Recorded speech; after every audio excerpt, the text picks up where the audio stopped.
ভারতের নতুন ও টানা তৃতীয়বারের মতো প্রধানমন্ত্রী নরেন্দ্র মোদীর শপথ গ্রহণ অনুষ্ঠানে যোগ দিতে নয়াদিল্লি যাচ্ছেন বাংলাদেশের প্রধানমন্ত্রী শেখ হাসিনা।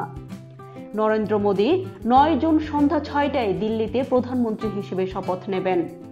শপথ গ্রহণ অনুষ্ঠানে যোগ দিতে প্রধানমন্ত্রী শেখ হাসিনা শনিবার বেলা ১১টায় নয়াদিল্লির উদ্দেশ্যে ঢাকা ছেড়ে যাবেন বলে জানান তার speech writer M Nazrul Islam.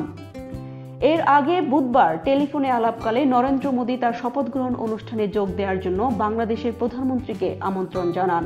প্রধানমন্ত্রী শেখ হাসিনা সেই আমন্ত্রণ সাদরে গ্রহণ করেন।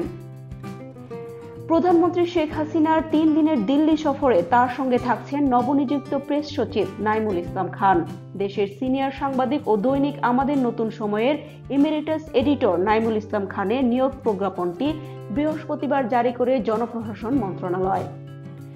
এদিকে শুক্রবার দিল্লিতে পুরাতন সংসদ ভবনে অনুষ্ঠিত বিজেপির জোট এনডিএর সংসদীয় দলের বৈঠকে টানা তৃতীয় মেয়াদে মোদীকে জোটের নেতা এবং ভারতের প্রধানমন্ত্রী পদের জন্য নির্বাচিত করে জোটের শরিকরা। নির্বাচনে একক সংখ্যাগরিষ্ঠতা না পাওয়ায় বিজেপিকে তার জোট এনডিএর শরিকদের নিয়ে সরকার গঠন করতে হচ্ছে।